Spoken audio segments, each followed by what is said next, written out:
This is Daniel Grove. Thank you so much for checking out this video.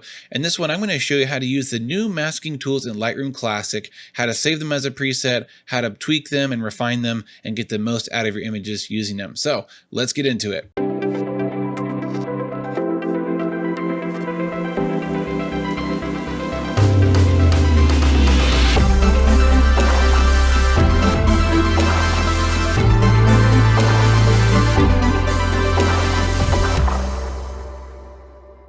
All right, so first thing we're going to do in Lightroom Classic is get rid of all the extra stuff, which is the top bar. Click on that to minimize it. The film strip, which I never use, minimize that. And also drag your develop module panel, put your mouse right on the edge. Man, it just keeps, there we go. Drag it to the left to make your sliders bigger with more resolution. I always do that to get the most out of my screen, especially if you're on a small laptop screen. Shrinking all the stuff on the sides and the top and bottom will just give you more real estate on your image.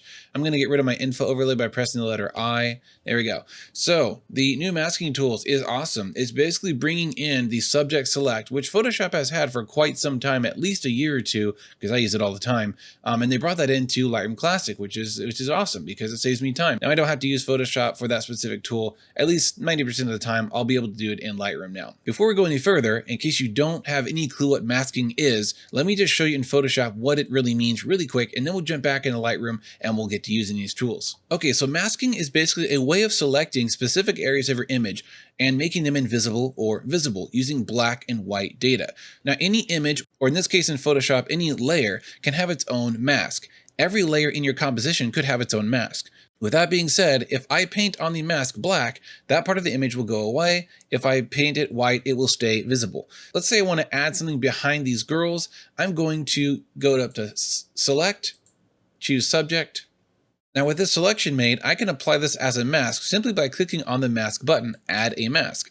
Now, look at that, the background is gone bye-bye. Why? Because in the mask layer, if I Alt-click on the mask over here, next to the layer preview, the black areas are transparent, white is visible or opaque. Now, what if something is gray or in between black and white? Well, that'll be partially transparent, partially visible, depending on how bright or dark that gray color is. I use masking all the time in compositing to get rid of backgrounds, but you can also use masking in creative ways to apply effects to specific areas of the photo. For example, if I duplicate this layer, delete the mask on the base layer, now I can use hue and saturation to basically black and white the bottom layer. But why are they not black and white? Because they're on the top layer and their mask area is white, which means on their layer of the girls in this top layer, there is no background. It's just them. But the bottom layer is visible through those holes, basically. It's like cutting holes in a stack of paper, right? That's what masking is. But the cool thing about masking is that it's not permanent. I can always go back and refine it. See, this mask is not perfect. There's some gaps here that still need to be painted over with the color black to make them go away. So masking is non-destructive. It's way better than using the erase tool. Never use erase tool to get rid of background. Always use masking. So Adobe has finally delivered this feature to us in Lightroom, which will allow us to adjust certain areas of the photo based on the mask that we apply. So back to Lightroom, we've got 8 different types of masks. I don't have the depth range because this is not a Note or iPhone, whatever photo that has the 3-dimensional depth map in there. That's okay, I don't need that. So I'm going to use the select subject because I want them to be bright and warm, and I want the background to be dark and subdued. So click on select subject, and this does take a few seconds to load. Mine takes about 5 or 6 seconds to do it. Now we've got them colored as red. What is happening? Why are they red for a second? Now why are they blue?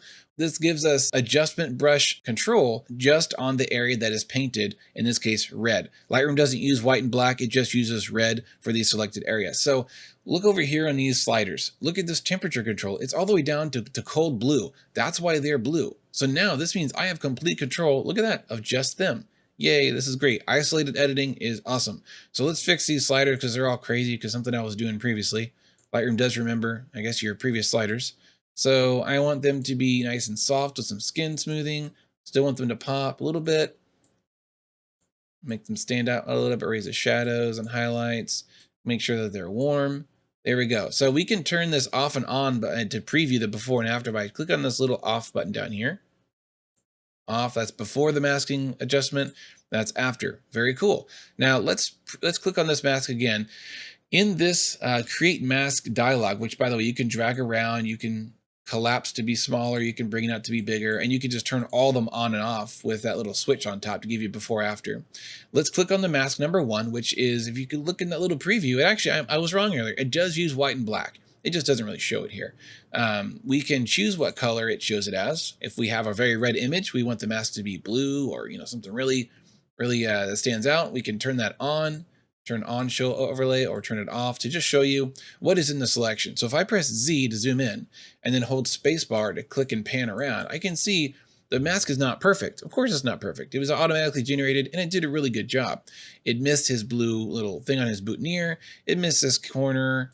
Let's see, hair in between, really close parts are often missed. Hair is really tricky. It did a pretty good job on her hair, actually.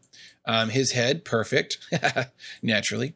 Now, panning around the image while holding spacebar, it shows that it did a good job. I'm impressed. Now, images that are sharp and focused, have good contrast, and a blurry background will work even better. If you have a really busy image with lots of textures that have the same color and sharpness as your subject, it's gonna be less accurate. So just a heads up. This photo is a good example because blurry background, dark background. I had them lit up with an 8200 and a rim light of a, 850 version 2 Godox speed light. So they're nice and popping out of the background, but I want to make it pop even more. So let's turn off that obnoxious green color. And let me show you how to refine the mistakes of the mask. So I'm going to press Z to zoom in again, turn back on my show overlay mask, but I don't want it green because that just hurts my eyes. I've gotten used to this red, radiant orange color. All right, so to fix this mask 1, which you can even name it, let's name it them, right? Him and her, Sean and Nicole. Super cool couple, by the way. Had an amazing bride and groom photo shoot recently. So click on that. Now we can add or subtract from this mask that was generated, which is a subject, a select subject mask, right? So what do I want to do? Do I want to add to this or take away? I want to take away. So let's click on subtract.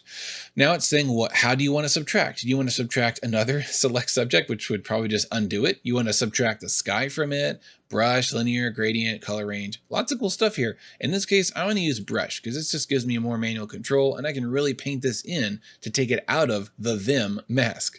So over here, we got our brush settings. We got size, feather, which is a softness around the edge, flow, which means you can just kind of keep painting on top of itself and it'll get denser and denser, and then the overall density. So I'm going to leave density and flow all the way up, and you can use your scroll wheel on a mouse to do that sizing of the brush, or the brackets on your keyboard, right bracket, left bracket. I'm going to turn on auto mask because that'll also help us kind of paint right around the edges here. Look at that. I'm just dragging. Careful with the nose. Okay. Ooh, right in between. Doing good, Lightroom, doing good. Awesome. All right, we got that fixed. Let's go down here, this little corner. Not that anyone's really going to notice that, but that's just how I do things. I'm trying to find an area that it missed that I can add. Let's try to add in these hairs over here on the edge so I can show you the add. So we can do the opposite by adding to the mask by clicking add and then choosing what we want to add, a brush in this case. And I'm going to paint over her hair very carefully. It's not really grabbing it because her hair is very dark and the background by hair is pretty much black. So not a great example, but oh, there we go. It's kind of grabbing it there with the auto brush. And you can hold Alt to kind of undo your adding brush right there, like erase what you just painted. There we go, to refine it, maybe a little bit more specific. Okay, so that's how you add and subtract. Now, once we have these things drawn, let me turn off the overlay. I think I'm pretty happy with that. His suit was really clipping though. It was a little too bright. I want it bright, but I don't want it clipping that hard. Okay, cool. Now I'm going to show you another trick where we can basically select the background. So there is no background mask. If you click add, there's no background, right? So the way you do that is do a select subject, but you invert it. So let's do another select subject. And now it's thinking real hard. It's like, what's the subject? What's the subject? There we go. You grab them again. I think we could also duplicate this and invert it, but I'm just going to show you how to do it again. So I'm going to name this background, or BG. There we go. Fix that annoying color temperature. I don't know why it keeps doing that. Keeps defaulting to all these sliders. And now with this one selected, go up here in the very top right. I almost missed it when I first played with this version. Click on invert. And now we have the background. Now look at the little thumbnail. It's inverted. And if you hold over it, the background is red and they're not. That's good. Now we can darken the background like this. Oh my gosh. Look at that. Woo. Looking sweet. If you really want to make them pop, you can desaturate it a little bit. Don't do this though. Please don't do that. Don't do the selective color. It's very 2002. It just needs to go away. So don't do that anymore, please. Also, stop shooting on train tracks. You're welcome. Um, that's this trendy cliche pet peeves of mine when it comes to photography. Now I missed that area again, of course, because we did the same, operations before. So I'm going to add, because we're adding in that as the background. Click add, click brush, drag over this area. There we go. It took a second to register. Cool. In between their noses. Oh, he's got a little bit of the skin. Not a big deal. Z to zoom out. Cool. So there we go. That's how I like to make my photos pop using the new masking tool. You can save these as presets. However, the type of masking that requires automatic stuff like sky and subject, those cannot be really saved into the preset because it's specific for each photo, right? The next photo, this one has different pixels, right? They're in a different position. So it wouldn't really make sense to save the actual mask, but only the settings that you put around it. So let's go back to the photo. And by the way, I haven't even done any adjustments to the actual whole photo. Let me do a few little things here. Boom, boom, bump up the color, brighten their skin just a little bit. Cool. Okay. So to save this as a preset in the develop module with the photo that has the masking applied, right? We got BG in them. Go over to your left panel where all the presets are. Click on the little plus button, create preset, and you can name it masking, so you know what it is. Subject pop or separation or whatever you want to do. Now in here, we need to basically uncheck everything. So check none. So none of the boxes are checked, but check masking. And we've got the different masks we want to keep. It has an exclamation point, which just means AI powered selections need to be recomputed on the target photo. That's what I just said. So click create. And there it is. It's in your user presets. It just popped up. Where did it go? Masking dash subject pop. This is what I made yesterday. Here's the one I made for the tutorial. So let's go to a new photo and apply it, and I'll show you what happens. I'm gonna use a very different photo. Let's use this one. This one could use some pop. Cool. Great photo already, but we can make it even better with some simple edits. Click on masking subject, so subject pop. I clicked on it, nothing happened, right? That's because the masks need to be recomputed, as Adobe says. So on this, we have our brushes that added and took away, and then here's the subject one, which is the subject select. So let's just delete this, delete subject one, and then add the subject select.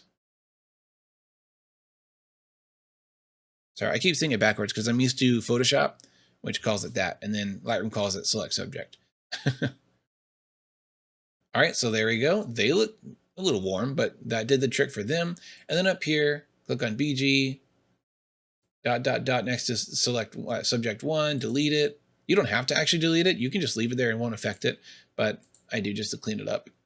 Now remember, for the background, we have to click invert, or it will be basically applying two adjustments to them. And we don't want that. See, now they're dark. So click on BG mask and check invert. And well, bam, that's a little intense, maybe a little too much for my taste. But there we go, that's a little better. Cool.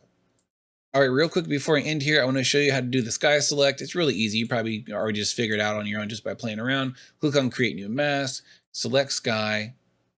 There we go. Now you have full control. Oh my gosh, these dumb default sliders. What is happening here? I do not like those default sliders. You have full control. Well, almost full control over the sky. You can darken it, you can brighten it, you can add some, clarity to it to make any clouds pop and texture. I don't have any clouds here, but that is how it works. Hope you guys enjoyed this video. Hope found it informative. If you have any questions, please ask in the comments down below. I love interacting with the viewers here. Thanks again for watching. Remember to subscribe. Have a great week.